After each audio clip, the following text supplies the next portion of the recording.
വേണ്ട.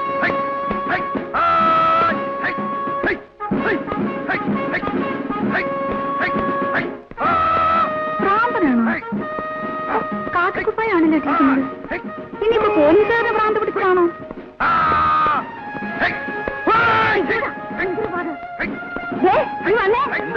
നീ വന്നേന.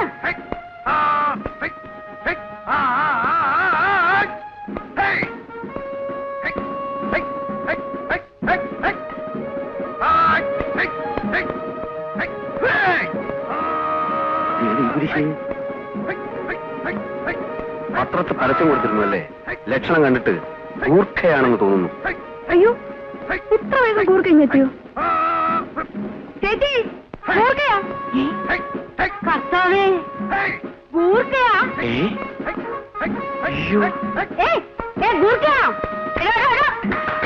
ഗൂർഖയാണോന്ന്? ഹം ഗൂർഖാ ഹും. മതി മതി മതി മതി, അഭ്യാസം മതിയാക്ക്. ഒന്നും അറിയാട്ടെ.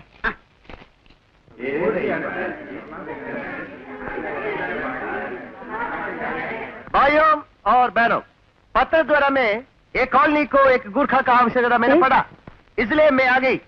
എന്താ എന്താ? ആർക്കും ഹിന്ദി അറിയില്ല, മൂപ്പര് പറഞ്ഞത് മനസ്സിലായില്ലല്ലേ? പത്രത്തിൽ പരസ്യം കണ്ടനുസരിച്ച് ഇവിടെ ഒരു ഗൂർഖ ആവശ്യമുണ്ടെന്ന് പറഞ്ഞിട്ട് വന്നതാണ്. കണ്ടിട്ട് ഗൂർഖയാണെന്ന് തോന്നുന്നില്ലല്ലോ. 20 साल के पहले मैं केरल में आ गई, അതുകൊണ്ട് ഗൂർഖയാണെന്ന് തോന്നില്ല. പക്ഷെ ഞാൻ ഗൂർഖയാണ്. 20 साल കൊണ്ട് മലയാളം നന്നായി പഠിച്ചു.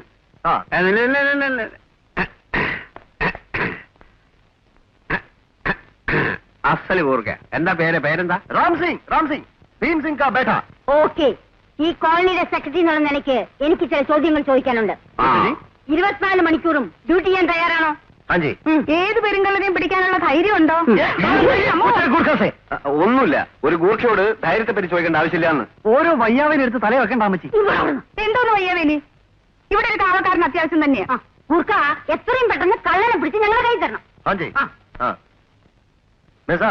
लेकिन हमको एक घर चाहिए. 24 hours ड्यूटी है ना? घर. അതായത് 24 മണിക്കൂറും ഡ്യൂട്ടി ആവുമ്പോ എവിടെ താമസിക്കുമെന്നാണ് ഗൂർഖ ചോദിക്കുന്നത്. അതിന് ഇയാളെ സെലക്ട് ചെയ്തില്ലല്ലോ. ഇനി എന്തോന്ന് സെലക്ട് ചെയ്യാൻ? ഇയാള് തന്നെ മതി. നല്ല ആരോഗ്യം, കത്തിയുണ്ട്. പോരാതെ ഈ ഗൂർഖയുടെ അഭ്യാസങ്ങൾ നമ്മൾ കണ്ടില്ലേ? മതി. പകൽ സമയത്ത് ആവശ്യക്കാർക്ക് അരി സാധനങ്ങൾ എത്തിച്ചു കൊടുക്കണം. അതാ ഇങ്ങോട്ട്. ഇവിടെ രാത്രിയിലേ ഉറങ്ങരുത്. അതല്ല, ഉറങ്ങാൻ പാടില്ല. പിന്നെ നമ്മളെ ടൂറിന് പോകുമ്പോ കൊണ്ടുപോയ ടെന്റ് ഉണ്ടല്ലോ, അത് ഇയാൾക്ക് കൊടുക്കാം. അത് അവിടെ കെട്ടി താമസിക്കാം കേട്ടോ. പ്രിയപ്പെട്ട സുഹൃത്തുക്കളെ, നിന്റെ പേരെന്താണ്? രാംസിംഗ്. ശ്രീമാൻ രാംസിംഗിനെ നമ്മുടെ കോളനിയിലെ ഗൂർഖയായി ഞാൻ നിയമിച്ചു.